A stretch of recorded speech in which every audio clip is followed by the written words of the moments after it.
बोली सास की मूर्ख बहू। एक बनिया था, वो एक बार व्यापार करने के लिए परदेश जाने लगा। जाते जाते उसने अपनी पत्नी को बुलाकर कहा, मैं परदेश जा रहा हूँ, बच्चों को भी संभालना और अपनी सास का बच्चों की तरह देखभाल करना। याद रखना, माँ से कोई काम मत करवाना। बहू ने बोला, ठीक है, मैं आपकी बात समझ गई, मैं वैसा ही करूँगी जैसा आपने कहा, आप आराम से जाइए। बहू ने बात में ध्यान रखी। बनिया तो चला गया। बहू ने दूसरे ही दिन माँ जी से कह दिया, माँ जी, आपके बेटे मुझसे कह के गए हैं कि आप अपनी माँ को बच्चों की तरह संभालना और उनसे कोई काम मत कराना। अब आप घर में कोई काम मत कीजिए, आप तो इन बच्चों के साथ खेलिए, खाइए और मौज करिए। माँ जी गहरे सोच में पड़ गई। फिर बोली, बहू ठीक है, अब मैं ऐसा ही करूंगी। दिनों बाद बहू ने अपने बेटे के कान छिदवाया। उस समय बहू को अपने पति की यह बात याद आई कि माँ को बच्चों की तरह संभालना। इसीलिए बहू ने माँ जी का कान छिदवाने की बात कही। उसने माँ जी से कहा, जी चलिए आपके कान छिदवाने हैं। सुनकर माँ जी घबरा उठी। उन्होंने बहू से कहा, बहू मुझे अपने कान नहीं छिदवाने, क्या अब अपने इस बुढ़ापे में कान छिदवाऊं? बहू बोली, जी नहीं माँ जी, आपको तो यह करना होगा। मैं नहीं चाहती कि आपका बेटा आकर मुझे कहे, इसलिए मैं आपका अच्छी तरह से देखभाल करूंगी। मेरी दोनों आंखें बराबर है, जैसी लड़की है वैसे आप भी। माँ जी मन ही मन समझ गई। सुनार के पास बैठकर उन्होंने अपने कान छिदवा लिए। सुनार ने कान छिदे और कान में धागा डाला।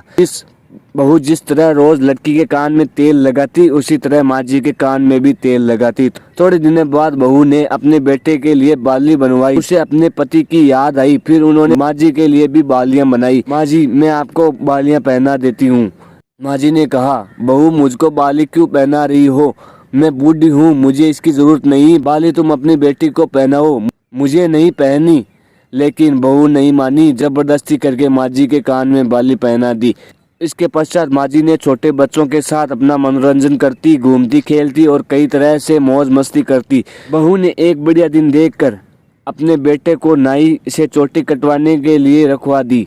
फिर बहू को माँ जी की याद आई। माँ जी बच्चों के साथ खेल रही थी, उन्हें वहाँ से बुला लिया और कहा, माँ जी आइए, नाई के सामने बैठिए। अपने लड़के की तरह मुझे आपके सिर पर चोटी रखवानी है। जब गोविंद की चोटी रखवाई तो आपको क्यों न रखवाऊं, इसीलिए आप जल्दी आइए। माँ जी ने बहू को बहुत समझाया, पर बहू तस से मस नहीं हुई। आखिर माँ जी नाई के सामने बैठी और उन्होंने अपने सिर से चोटी रखवाई। बहू ने गोविंद को और माँ जी को जो बोला वही किया उनके साथ। बाद में बहू रोज माँ जी की चोटी में तेल डालती, चोटी गूंथती और सर पर ओढ़नी डालकर बच्चों के साथ खेलने भेजती। जब खाने का समय होता तो बहू उनको आवाज देकर बुलाती। ऐसे ही रोज का हाल था। जब बेटा घर वापस आया तो सबसे पहले उसने बहू से माँ के बारे में पूछा कि माँ कैसी है और माँ कहाँ है, मुझे उनसे आशीर्वाद लेना है। बहू ने बताया, माँ जी बच्चों के साथ खेल रही है, यहीं कहीं होगी, आ जाएगी। बेटे ने पूछा, क्या कहती हो? माँ गली में खेलने गई है।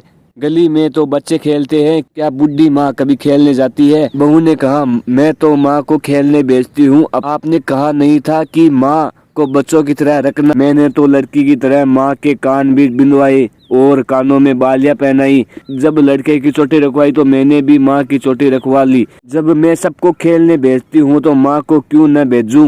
मुझको सबके साथ एक सा व्यवहार करना चाहिए। पति समझ गया कि उसकी मूर्ख पत्नी की अकल का दिवाला निकल गया है। बाद में पति के कहने पर बहू ने माँ जी को पुकारा। माँ जी गली में से खेलती खेलती आई। अपने बेटे को देखकर आंखों में आंसू छलछला उठे। माँ की हालत देखकर बेटा दुखी हो उठा और बहू की मूर्खता के लिए बेटे ने माफी मांगी और बहू को उल्टी सीधी सुनाई। तो कैसी लगी कहानी? वीडियो अच्छी लगी तो वीडियो को लाइक कर देना, चैनल को सब्सक्राइब कर देना और एक बढ़िया सा कमेंट कर देना। मिलते हैं इसी वीडियो में।